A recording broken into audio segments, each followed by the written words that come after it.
नमस्ते। I am doctor Nalini Mishra और बहुत टाइम से मैं सोच रही थी कि मैं टॉक्स विद डॉक्टर नलिनी में कुछ अच्छा लेकर के आऊँ, क्योंकि बहुत दिनों से मैंने टॉक्स विद डॉक्टर नलिनी में कोई साइंटिफिक बात नहीं की है हेल्थ को लेके स्पेशली। तो I was thinking and I was struggling with so many issues also inside my body. तो I was thinking about it कि मैं पहले खुद को थोड़ा नॉलेजेबल कर लूँ। Even still I am struggling with few problems. तो मैंने काफ़ी सोचा और उसके बारे में थोड़ा रिसर्च किया। As I am a researcher, तो जब तक आपको कोई चीज़ें आप खुद को आंसर नहीं ढूंढ पाते तो आप वीडियो बनाने में कॉन्फिडेंट फील नहीं करते। तो अब मैं थोड़ा सा कॉन्फिडेंट फील कर रही थी और मुझे लगा कि जो मुझे नॉलेज मिली है और मैंने कई लोगों से बात करके भी फील किया कि वो नियरली उस चीज़ को वो भी सेम फील कर रहे हैं। तो मैंने सोचा कि ये वीडियो हेल्प करेगा आप सभी लोगों को जानने में some basic facts about why we are doing everything right but still not losing weight, especially the weight is stored near the belly fat, belly area, जिसको belly fat हम कहते हैं। तो आप you are going to tell me that I am exercising a lot and I am eating right but still I am not losing weight. It is same with me guys, trust me, it is same with me. So I thought to make this video. So let's get started with the video. देखते हैं हम इस video में कि क्या क्या आपके lifestyle में या क्या क्या चीज़ें आप ऐसा कर रहे हैं जिससे आप वेट लूज़ नहीं कर रहे हैं, और हम क्या कर सकते हैं ऐसा जिससे कि हम वेट लूज़ करने में एक स्टेप आगे बढ़े।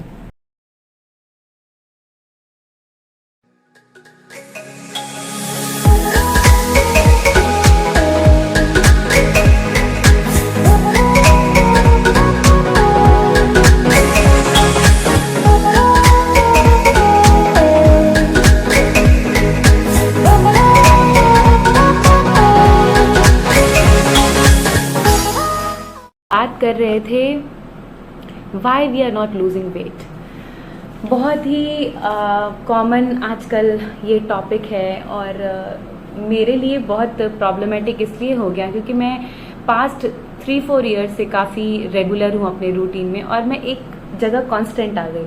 मतलब मेरा वेट जो है वो 60s में ही रहता है, उससे कभी लो नहीं जाता। और 60s में भी जब मैं बहुत मोटी थी तो भी I keep on saying this in all the videos. तो लोगों को जब मैं बहुत लगता है कि मैं हेल्दी हो गई तो मैं 64 की होती हूँ, और जब लोग कहते हैं आप बहुत पतले हो गए तो मैं 61 की होती हूँ। तो 2-3 किलो में ही मेरा वेरिएशन होता है, और इस वेरिएशन में जबकि n नंबर ऑफ फैक्टर्स होते हैं। तो मैंने इस पर फिर स्टडी करी कि ये मैंने अपने आप को रोल मॉडल बना लिया कि आई शुड सी कि what is not causing major changes in my body, still I am not losing weight. तो अभी भी मैं उस पर काम कर रही हूँ, बट मुझे लगा कि ये आप लोगों को से मैं शेयर करूँ कि अगर आप लोग भी इस चीज़ में मतलब you are feeling the same way, you can also work out, और हो सकता है आपको इसमें कुछ सोल्यूशन मिल जाए and that things can work for you. क्योंकि कुछ चीज़ें हैं जो मेरे लिए बहुत मुश्किल हैं और मैं उस पर वर्क करती हूँ बट वो मेरे से नहीं हो पा रहा है। सो सबसे पहली चीज़ हम ये जाने कि बेली फैट क्या है। लोग कहते हैं ना कि हम बहुत पतले लोग होते हैं और specially women, they are very thin and but still they have a belly pooch, और उनके पास एक बेली के अराउंड फैट है। तो ये क्यों है? If they are thin then there should no be fat around there abdomen या बेली एरिया। तो belly fat is the combination of hormones plus lifestyle. Belly fat को हम अगर कैटेगराइज करें, belly fat is not only lifestyle and we can not skip the stress part. Lifestyle में आपका stress बहुत important आजकल role play कर रहा है, क्योंकि हम जिस एनवायरनमेंट में रह रहे हैं, जिस तरीके से हम काम करते हैं, a lot of things are changing and we constantly under pressure और स्ट्रेस। मेरा एक बहुत बड़ा कारण है, मुझे पता है, take a lot of stress even in very small things, जिसके लिए आप स्ट्रेस नहीं भी लेंगे तो काम चलेगा। तो हो सकता है अगर आपका वो एक है तो आप इस पर एक you should focus on stress part majorly. But belly fat is the combination of hormones and lifestyle. Hormones जो है उसमें एक चीज़ मैंने आपको बताई कि hormones are regulated by stress and other things also, not only stress and lifestyle. तो lifestyle में आपको पता है आपका खाना पीना, आपका सब कुछ आ जाएगा, एक्सरसाइज एंड ऑल दैट। तो ऐसी स्टडीज़ में पाया गया है कि आप सोचिए स्ट्रेस एक कितना इंपॉर्टेंट फैक्टर है। It is a scientific proven fact that stress can down regulate the genes and it can create diseases into your body. Means only the thought can make us sick. That is such an important discovery, or what we can say, एक बहुत ही important एक research है ये. तो मुझे लगता है कि मेरे केस में, क्योंकि मैं आप लोग भी शायद ऐसा हो कि आप एक्सरसाइज रेगुलरली करते हैं, आप बहुत हेल्दी खा रहे हैं, और उसके बावजूद भी आप वेट लूज़ नहीं करते. जैसे मैंने देखा, मैं बहुत प्रेजेंट एग्जांपल हूँ आपके सामने कि मैं बहुत अच्छा खाना खाती हूँ. एक टाइम मैंने अपने जंक के लिए रखा है, नो डाउट, क्योंकि मैं चाहती हूँ मैं एक्सट्रीम डाइटिंग और इन सब के फेवर में नहीं हूँ. और मुझे लगता है कि वो आपको, अभी मैं वो भी एक्सप्लेन करूँगी कि वो आपको बहुत हार्म करता है बाद में जाके, और वैसे भी आपकी बॉडी को आप स्टिल एक अंडर प्रेशर में डालते हैं. वो भी एक तरीके का स्ट्रेस है. Extreme dieting will not help you. तो आपको ये चीज़ ध्यान में रखनी है कि अगर आप अच्छा खा रहे हैं, अगर आप अच्छा एक्सरसाइज वाले रूटीन में हैं, तो आप क्यों नहीं पतले हो रहे हैं. तो इसका मतलब कहीं ना कहीं your fat is because of your hormonal imbalance, that is stress. और हार्मोन्स में हम अगर बात करें तो बहुत सारे हार्मोन्स इसके लिए रिस्पॉन्सिबल हैं. अगर आपको स्ट्रेस है, मैंने इसीलिए पेन डाउन किया क्योंकि बहुत सारे पॉइंट मैं मिस कर सकती थी, और चूँकि मैं साइंस वाली लड़की हूँ तो मुझे लगता है कि वो थोड़ा साइंटिफिक बात करना ज़रूरी है. इसलिए क्योंकि बहुत सारे लोग ना बहुत टेकन फॉर ग्रांटेड लेते हैं कि हम बहुत ज़्यादा ट्रेनिंग कर रहे हैं, बहुत अच्छा खा रहे हैं, and we are pushing and we will be able to look good and great. But ऐसा नहीं है. मेरे साथ देखिए बहुत सारी प्रॉब्लम्स. अभी recently I am struggling from, I guess अब 5-6 महीने से ऊपर हो गया है, और मैंने हर एक चीज़ ट्राई कर ली है, but I am on the same pace. So I am an experimental model for this. So आपके लाइफस्टाइल डिसऑर्डर में आपका स्लीप बहुत इंपॉर्टेंट रोल प्ले करता है. आप लोगों को मजाक लगेगा, but sleep is very important lifestyle thing which is nowadays. मैंने मैक्सिमम अपने फ्रेंड्स को देखा है, इवन अपने रिलेटिव्स को देखा है, they don't take it seriously. आपका स्लीप जो है, मेरा भी ये प्रॉब्लम है. मुझे इन बीच में बहुत इंसोम्निया की प्रॉब्लम हो गई थी because of certain things happened in my life. And वैसे भी इससे पहले भी जो मेरी काम को लेके था, I use to all night stay, and उसमें मतलब आपका एक स्लीप डिसऑर्डर क्रिएट हो गया. तो आप लोगों को जो एटलीस्ट ऐसा काम नहीं करते हैं, उनको सबसे पहले फ़ोन को किनारे रख देना है 1-1.5 घंटे पहले. सोने से पहले रूम को डार्क कर लीजिए, और इसके अलावा एक अच्छा इन्वायरमेंट क्रिएट करिए कि you make sure that you should have a good sleep, क्योंकि स्लीप जो है is equivalent to your body restoration. और आपकी बॉडी जो जितना भी आपके बॉडी में उस टाइम पे हीलिंग प्रोसेस हो रहा होता है, वो आपके स्लीप के टाइम के टाइम पे होता है. Even your detoxification is going on. तो जो लोग, ये आपने कई वीडियो में भी देखा होगा, सुना होगा कि लोग कहते हैं ना 10 बजे सो जाना चाहिए, क्योंकि जो 10 बजे के बाद हम एक घंटा जो जाग रहे हैं, वो आपके लीवर के डिटॉक्सिफिकेशन में उतना टाइम लेस हो रहा है. लोग कहते हैं कि 11 बजे से लेकर के रात के 3 बजे तक अगर आप जगते हैं तो आपका पूरा लिवर डैमेज करने का काम आप खुद क्रिएट कर रहे हैं, क्योंकि वो टाइम लिवर अपने आप को डिटॉक्सिफाई करने का काम करता है. इसीलिए लोग कहते हैं कि लेट नाइट खाना नहीं खाना चाहिए, क्योंकि आप अपनी बॉडी को फिर एक स्ट्रेस में डाल रहे हैं. तो लैक ऑफ स्लीप जो है, इससे एक हार्मोन प्रोड्यूस होता है, इसको बोलते हैं ग्रिलिन. ग्रिलिन को हम लोग हंगर हार्मोन भी कहते हैं, या इसको फैट स्टोरिंग हार्मोन भी कहते हैं. ये इसलिए मैंने मेंशन किया क्योंकि आपने अक्सर महसूस किया होगा कि जब आप सोते हैं, और अगर सोते हैं तब तो आपको कुछ महसूस ही नहीं होता, आप सीधे सुबह उठेंगे और ब्रेकफास्ट करेंगे, एक्सरसाइज करेंगे. लेकिन आप जाग रहे होते हैं तो आपने नोटिस किया होगा, क्योंकि मेरे केस में ये बहुत प्रोमिनेंट है, आपको भूख लगती है. तो ग्रिलिन जो है वो लैक ऑफ स्लीप होने से प्रोड्यूस होता है, which is a hunger hormone which pushes you to eat something. और उस टाइम पे ना हेल्दी एपेटाइट नहीं होती आपकी, उस टाइम पे you crave for fat, high sugar kind of thing to eat. तो आप केक्स खा रहे होते हैं, आप चिप्स खा रहे होते हैं. मेरे केस में है इसलिए मैं आपको बोल रही हूँ. और ये स्टडीज़ में भी फाइंड आउट किया गया, एक स्टडी की गई थी. मेरा ये वीडियो थोड़ा लंबा होगा तो please bear with me, but I am telling you all these things because it is going to help you. और आप इससे को रिलेट करेंगे कि ये कितना साइंटिफिक है और ये चीज़ें आप कर रहे हैं और ये प्रूवन हो चुका है. तो एक स्टडी की गई थी माइस के ऊपर, जिसमें उन्होंने क्या किया था कि 2 बोल रखे, उसमें डिफरेंट डिफरेंट पैलेट रखे, मतलब माइस का खाना रखा, और एक हाई फैट खाना था, एक लो कैलोरी वाला खाना था, और माइस को एक स्ट्रेस हार्मोन रिलीज कर दिया गया, मतलब प्रेडेटर वाली स्मेल जो होती है, मतलब मैं आपको ऐसी ही थोड़ा लेमेंस लैंग्वेज में बता रही हूँ ताकि आपको समझ आए। तो देखा गया उस स्टडी में कि मैक्सिमम माइस जो थे, बिकॉज ऑफ द प्रेडेटर की smell, they eat the food which is fat storing, तो जो हाई अमाउंट ऑफ फैट था वो उस खाने को खा रहे थे। तो यू कैन कोरिलेट कि जब आप स्ट्रेस में होते हैं तो आप कौन से खाने के लिए क्रेव करेंगे? हाई फैट वाले खाने के लिए क्रेव करेंगे। लो कैलोरी वाला तब आपको नहीं अच्छा लगेगा, तो आप चिप्स, केक्स और ये सारी चीज़ें खाएंगे और कोल्ड ड्रिंक्स पियेंगे। तो इसलिए आप रात में सोने से पहले बिल्कुल कैफ़ीन वाला चीज़ ना लें, क्योंकि उससे आपको नींद भाग जाती है आपकी। और आप अपना जो भी इलेक्ट्रॉनिक डिवाइसेस हैं उनको ऑफ कर दीजिए। अच्छी 5-6 घंटे की स्लीप लीजिए, मिनिमम 6 आवर्स लोग कहते हैं। अगर आप 6-7 घंटे सोते हैं तो और भी अच्छी बात है, लेकिन good sleep is a results into a better healing inside your body, your detoxification and ghrelin का स्टिमुलेट होना या ग्रिलिन हार्मोन का प्रोड्यूस होना कम करेगा। ये एक इम्पॉर्टेंट मुद्दा था। दूसरी चीज़ है राइट अमाउंट ऑफ ट्रेनिंग। मेरा ये एक और इशू है, क्योंकि मैं कभी जिम नहीं गई हूँ आज तक, तो मैं हमेशा घर में एक्सरसाइजेस करती हूँ। बट जो घर में एक्सरसाइज कर रहे हैं, इसका मतलब ये नहीं है कि आप अपने घर में भी ट्रेनिंग कर सकते हैं। बट मुझे इसकी नॉलेज नहीं थी, इसलिए मैं यही सोच रही थी मैं इतनी रेगुलर हूँ, मतलब मैं अपना एक फैक्टर बता रही हूँ।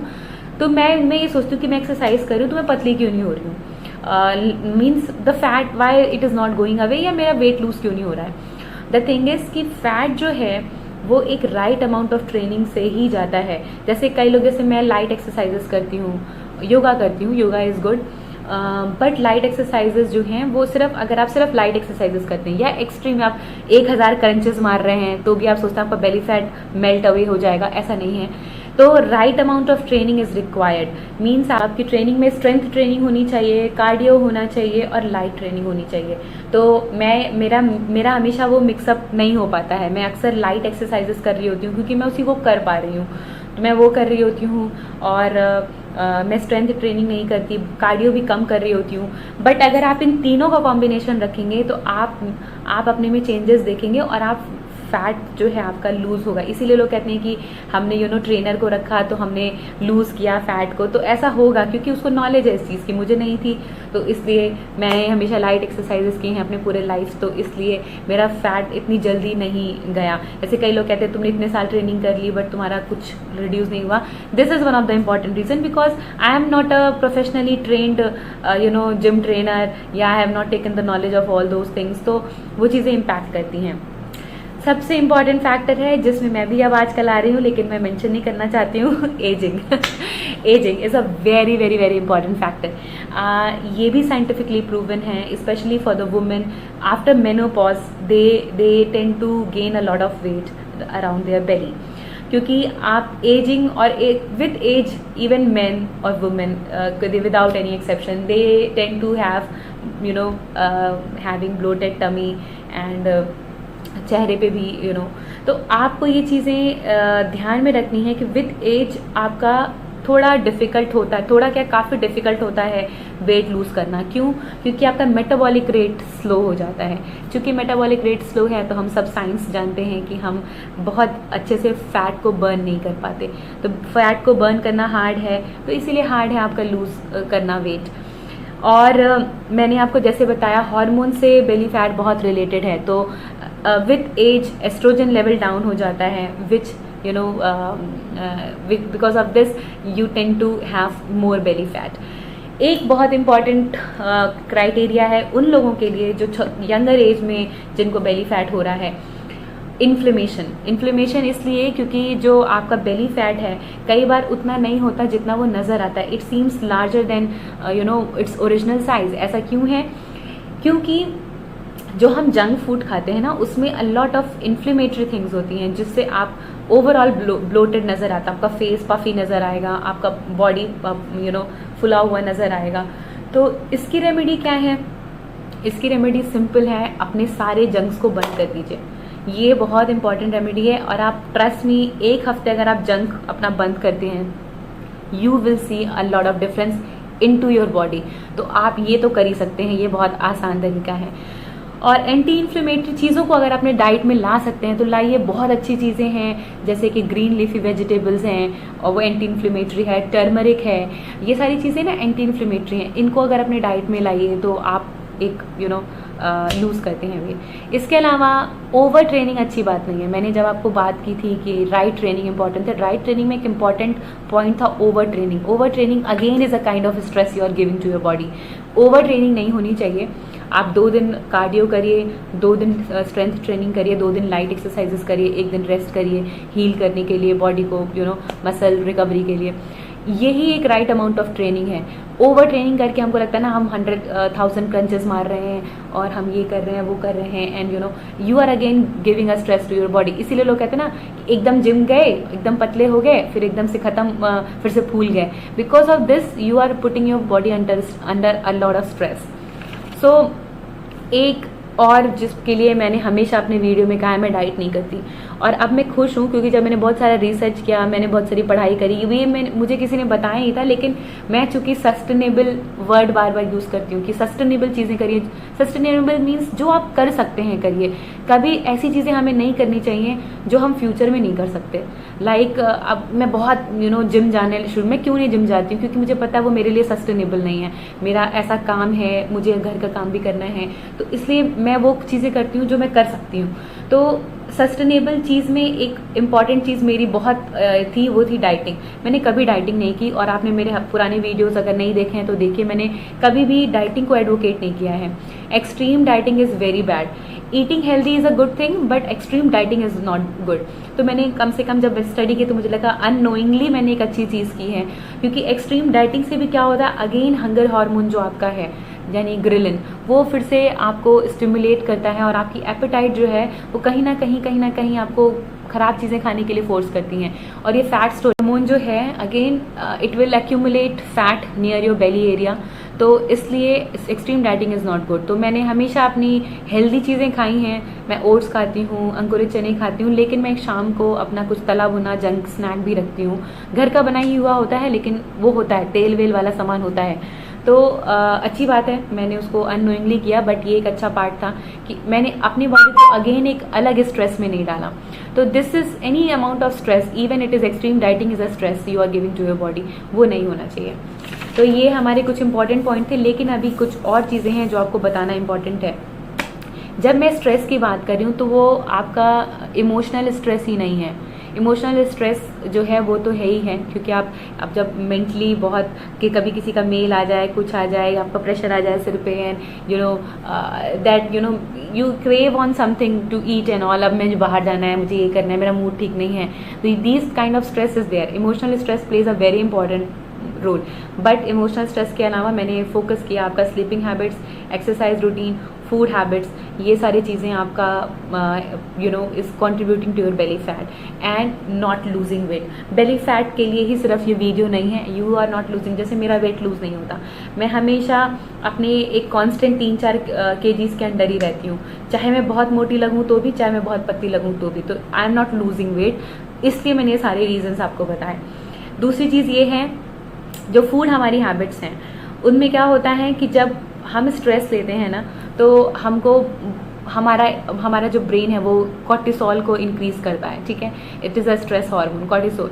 तो उसमें क्या होता है, वो अगेन पुश करता है बहुत सारे फैट सेल्स को इनलार्ज करने के लिए, और इसीलिए आप क्या करते हैं, फिर से बहुत सारी चीज़ें खाने पीने लग जाते हैं। तो इस वाले फैट को जो स्ट्रेस से, because you are taking a lot of emotional stress और टेंशन, एंजाइटी और इन सारे से, क्योंकि आपको जब स्ट्रेस होता है तो आपकी फूड हैबिट्स में इंस्टेंट चेंज आता है। जब मैंने एक्सपेरिमेंट बताया था आपको, फैट वाला खाना वो खाना प्रेफर कर रहे थे, तो आप हमेशा हाई कैलोरी हाई फैट वाली डाइट प्रेफर करते हैं। आप कभी गाजर नहीं जाएंगे खाने जब आपको स्ट्रेस होगा, तो आप हमेशा केक खाने जाएंगे या चिप्स खाने जाएंगे।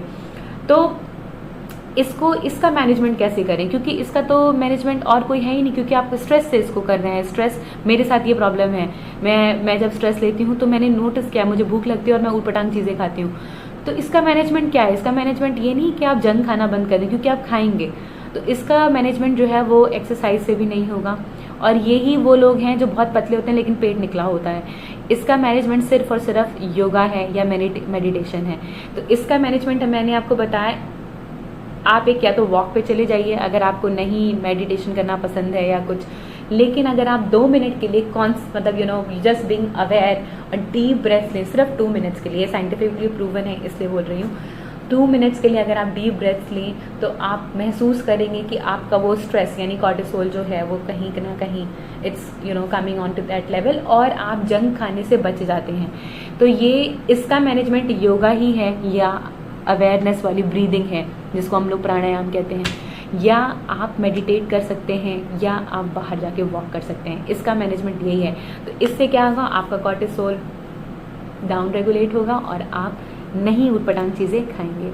तो मुझे लगता है ये वीडियो में मैंने काफ़ी साइंसी वाले टॉक्स दे दिए हैं, लेकिन आप इससे बहुत कोरिलेट कर सकते हैं क्योंकि मैंने बहुत सारे लोगों को देखा है कि वो इस प्रॉब्लम से जूझ रहे हैं और मेरा भी है, क्योंकि जैसे मेरा अभी बहुत सारा स्टमक का इश्यूज़ आ रहा है, काफ़ी टाइम से आ रहा है और मैं बहुत मेडिसिन खा चुकी हूँ, हर चीज़ मैं कर रही हूँ, लेकिन it is not going away.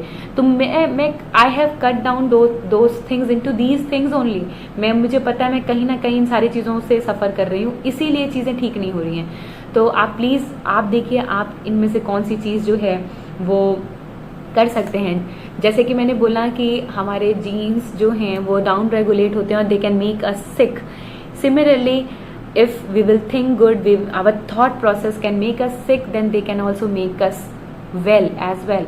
Absolutely they can make us well. तभी लोग कहते हैं अच्छा सोचो, अच्छा बोलो, अच्छा सोचो, ये सब कहने का पीछे साइंटिफिक रीज़न है। तो आपकी बॉडी उस तरीके से रिएक्ट करती है। तो अपने आप को ज़्यादा स्ट्रेस नहीं लीजिए और धीरे धीरे गाड़ी लाइन पे आ जाएगी। और I hope this video must be very very informative for you and if you can do changes into your lifestyle, please do it.